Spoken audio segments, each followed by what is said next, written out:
আসসালামু আলাইকুম রহমতুল্লাহি বারাকাতু। দেশ ও বিদেশ থেকে যারা দেখছেন সবাইকে আন্তরিক শুভেচ্ছা অভিনন্দন। আজকে যে বিষয়টা নিয়ে আলোচনা করতেছি সেটা হচ্ছে যে জায়গা জমি দখলের ব্যাপারে ইসলাম কি বলে। অন্যায়ভাবে কারো জায়গা আত্মসাৎ করা, নিজের দখলে রাখা, দখলে নেওয়া বা দখলে নেওয়ার চেষ্টা করা, এই জন্য মিথ্যা সাক্ষী দেওয়া, এ সম্পর্কে কিছু আলোকপাত করার চেষ্টা করবো ইনশাআল্লাহ। এ ব্যাপারে হাদিসের মধ্যে স্পষ্ট, কোরআন এবং হাদিসের মধ্যে স্পষ্ট বার্তা পাওয়া যায় এবং আল্লাহ এবং রাসূলের পক্ষ থেকে নিষেধ পাওয়া যায়। পবিত্র কোরআনে সূরা নিসার 29 নম্বর আয়াতের মধ্যে আল্লাহ সুবহানাহু ওয়া তাআলা বলেন, ইয়া আইয়ুহাল্লাযীনা আমানু লা তা'কুলু আমওয়ালাকুম বাইনাকুম বিল বাতিল, যে হে ঈমানদাররা, তোমরা পরস্পরের সম্পদ অন্যায়ভাবে ভক্ষণ করো না। কিভাবে ভক্ষণ করবে? ইল্লা আন তাকুনা তিজারাতান আন তারাদিম মিনকুম, উভয়ের সন্তুষ্টিতে ব্যবসায়িক সিস্টেমে তোমরা একে অপরের সম্পত্তি নিতে পারো।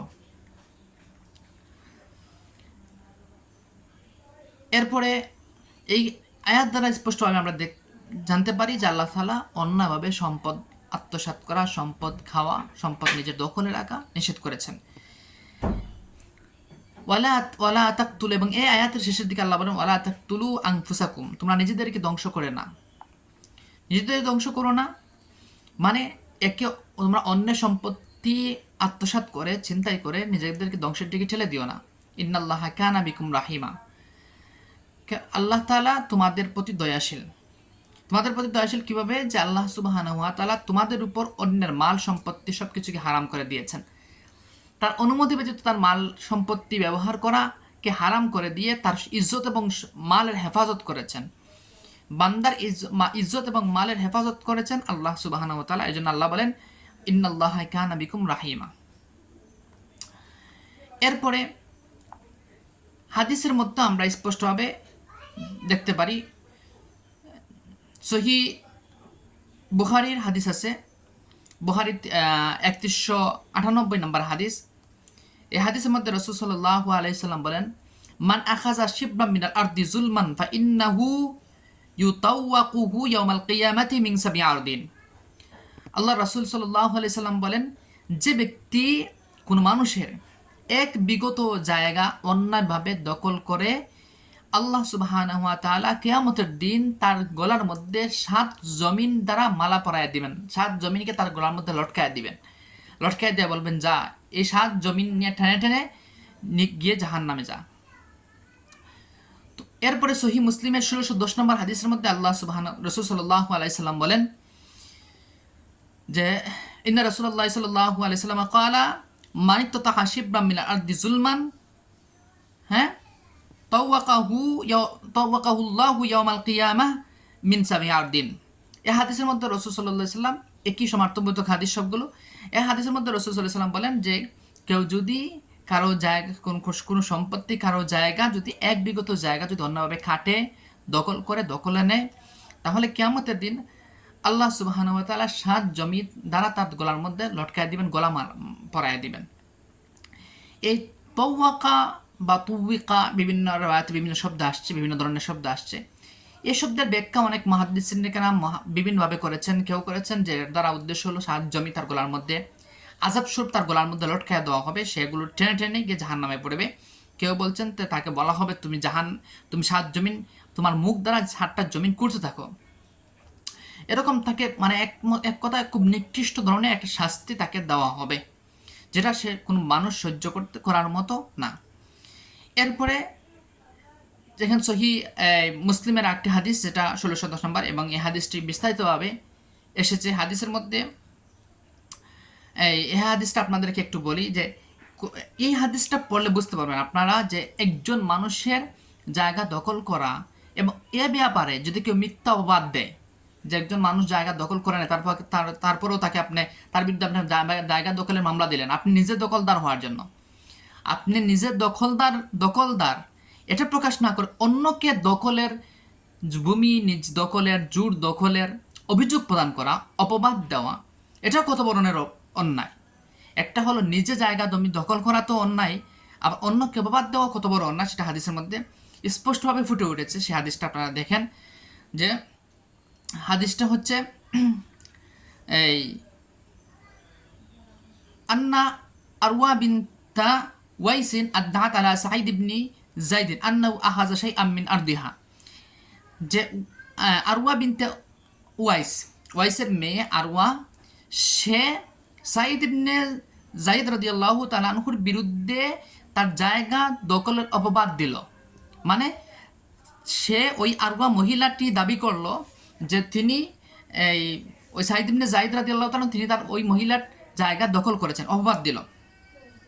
ফাখাসামাতহু ইলা মারওয়ান ইবনে হাকাম ফাকালা সাঈদ, মারওয়ান ইবনে হাকামের নিকট বিচার দায়ের করলো যে আপনি বিচার করে দেন, সাঈদ ইবনে যায়েদ আমার জায়গা দখল করেছে। তো মারওয়ান ইবনে হাকাম রাদিয়াল্লাহু তাআলা তিনি বলবেন, ফাকালা সাঈদ আনা কুনতু আখুযু মিন আরদিহা শাইআম বাদাল্লাযী সামিআতু মিন রাসূলিল্লাহি সাল্লাল্লাহু আলাইহি সাল্লাম। তিনি বললেন, হে মারওয়ান, তুমি কি মনে করো যে আমি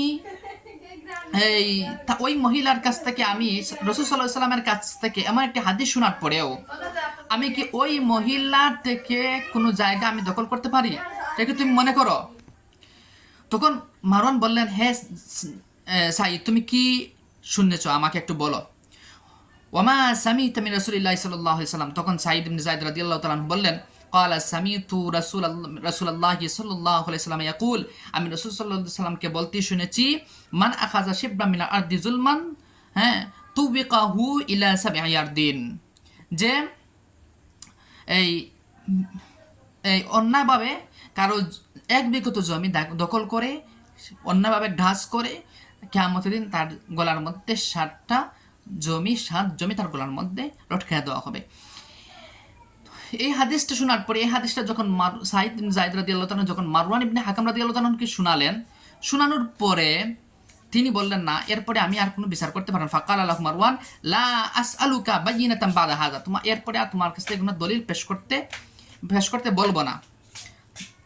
তখন ওই সাহাবী সাঈদ ইবনে যায়েদ রাদিয়াল্লাহু তাআলা আনহু, যার ব্যাপারে ওই মহিলা মিথ্যা জায়গা দখলের অপবাদ দিয়েছিল, ওই মহিলার ব্যাপারে সাঈদ ইবনে যায়েদ রাদিয়াল্লাহু তাআলা আনহু বললেন, একটা বদুয়া দিলেন। দেখেন এটা কত বড় অপরাধ যে বদুয়াটা একবারে হুবহু 100 কার্যকর হয়েছে। তো বদুয়া দিলেন, কি বদুয়া দিলেন?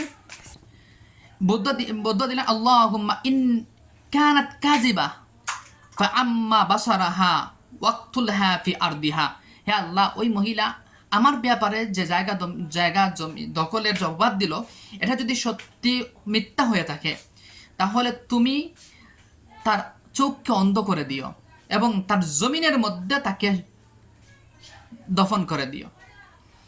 এরপরে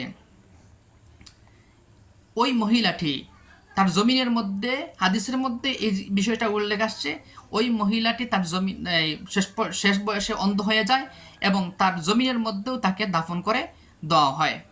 হাদিসের শেষাংশ আসছে, কালা ফামা মাতাত হাত্তা যাহাবা বাসারুহা, তার চোখ অন্ধ হয়ে গিয়েছিল। সুম্মা বাইনা ফি তামশি ফি আরদিহা ইদ ওয়াকাত ফি হুফরা ফামাতাত, সে অন্ধ হয়ে হাঁটতে লাগলো, তার জায়গার মধ্যে গর্ত করা, ওই গর্তের মধ্যে সে পড়ে শেষ পর্যন্ত মারা যায়।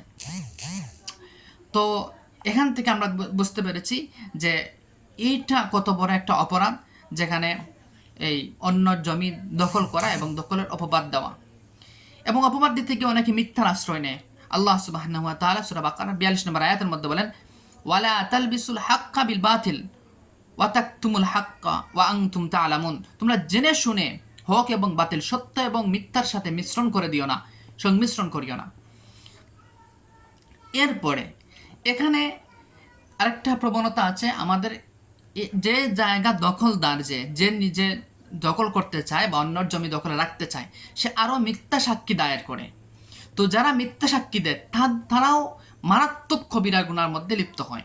মিথ্যা সাক্ষী দেওয়া কবিরা গুনাহ। রাসূল সাল্লাল্লাহু আলাইহি ওয়াসাল্লাম বলেন, শিরকের পরে যদি কোনো গুনাহ থাকে তাহলে সেটা হচ্ছে মিথ্যা সাক্ষী। রাসূল সাল্লাল্লাহু আলাইহি ওয়াসাল্লাম মিথ্যা সাক্ষীর ব্যাপারে এতটা সতর্ক করেছেন যে শুনলেওয়ালা ওই হাদিস, মিথ্যা সাক্ষীর শুনলেওয়ালা হাদিসটা, সময় সংকীর্ণতার কারণে আমি আপনাদেরকে বলতে পারছি না, ওই হাদিসটা শুনলেওয়ালা সাহাবিরা বলেন, আমরা তো বারবার মনে মনে ভাবছিলাম, হাই রে, রাসূল সাল্লাল্লাহু আলাইহি ওয়াসাল্লাম কেন কথা বলা বন্ধ করেন না? এতবার বলতে হয় নাকি মিথ্যা সাক্ষী, মিথ্যা সাক্ষী, মিথ্যা সাক্ষী, এতবার বলতে হয় নাকি? তো মিথ্যা সাক্ষী দেওয়ার ব্যাপারে রাসূল সাল্লাল্লাহু আলাইহি ওয়াসাল্লাম খুব কড়াকড়িভাবে নিষেধ করেছেন। তাহলে আমরা উক্ত আলোচনা থেকে আসতে বুঝতে পারলাম যে জমি দখল নিজে জমি দখল করার চেষ্টা করা, নিজের কাছে নিজের জমি দখলে রাখা, দখল করার চেষ্টা করা এবং কাউকে দখলের অপবাদ দেওয়া, মিথ্যা অপবাদ দেওয়া এবং মিথ্যা অপবাদের সাক্ষী হওয়া, এই সবগুলো কবিরা গুনাহ, এবং এগুলো মারাত্মক কবিরা গুনাহ। আল্লাহ সুবহানাহু ওয়া তাআলা আমাদেরকে, এখানে দুইটা হক, এখানে বান্দার হকও নষ্ট হয়, আবার আল্লাহর সাথে কৃত ওয়াদা, আল্লাহর নাফরমানি হয়, আল্লাহ এবং বান্দা উভয়ের হক নষ্ট হয়। আল্লাহ তাআলা আমাদেরকে এই সমস্ত গুনাহ থেকে হেফাজত করুক এবং আমাদের সবাইকে হেফাজতে রাখুক। আসসালামু আলাইকুম রহমতুল্লাহ।